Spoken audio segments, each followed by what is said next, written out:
ಯಾರು ಒಪ್ಪುವಂಥದ್ದಲ್ಲ. ಇದನ್ನು ನಾವು ಖಂಡಿಸ್ತೇವೆ. ಇದು ನಡವಳಿಕೆ ಒಳ್ಳೆಯದಲ್ಲ.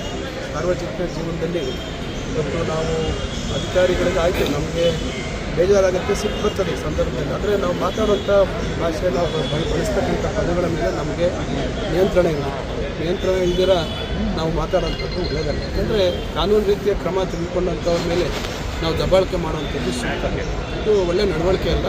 ಇದನ್ನು ನಾನು ಅವತ್ತೇ ಖಂಡಿಸಿದ್ದೇನೆ. ಕಾನೂನು ರೀತಿಯ ಕ್ರಮ ಮಾಡ್ತೀವಿ ಅಂತೇಳಿ ಏನು ಅವರು ದೂರು ಕೊಟ್ಟಿದ್ದಾರೆ, ಆ ದೂರಿನಂತೆ FIR ರಿಜಿಸ್ಟರ್ ಆಗಿದೆ ಮತ್ತು ಅದರಲ್ಲಿ ಏನು ಪ್ರಾವಿಷನ್ಸ್ ಇದೆ ಆ ಪ್ರಾವಿಷನ್ಸ್ ಅಡಿಯಲ್ಲಿ ಅವ್ರನ್ನ ಬಂಧ ಮಾಡಬೇಕು ಅಂತಕ್ಕಂಥ ಪ್ರಯತ್ನ ಮಾಡ್ತಾಯಿದ್ದಾರೆ.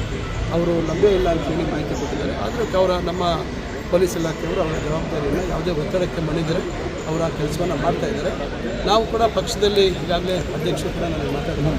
ಅಧ್ಯಕ್ಷರಿಗಾಗಲೇ ನೋಟಿಸ್ ಕಾರಣ ಕೇಳಿ ನೋಟಿಸ್ ಕೊಟ್ಟರೆ ಅವಕಾಶ ಕೊಡಬೇಕು. ಯಾರಿಗೆ ಆಗಲಿ ಏಕಾಏಕಿ ಕ್ರಮ ಮಾಡೋಕ್ಕಾಗಲ್ಲ. ನೋಟಿಸ್ ಕೊಟ್ಟು ನಂತರ ಮುಂದೆ ಏನು ಕ್ರಮ ಅಧ್ಯಕ್ಷರು ತೆಗೆದುಕೊಳ್ತಾರೆ ನೋಡಬೇಕು. ಒಟ್ಟಾರೆಯಾಗಿ ಇದೆಲ್ಲ ನಮಗೆಲ್ಲ ಭಾಳ ನೋವಾಗಿದೆ.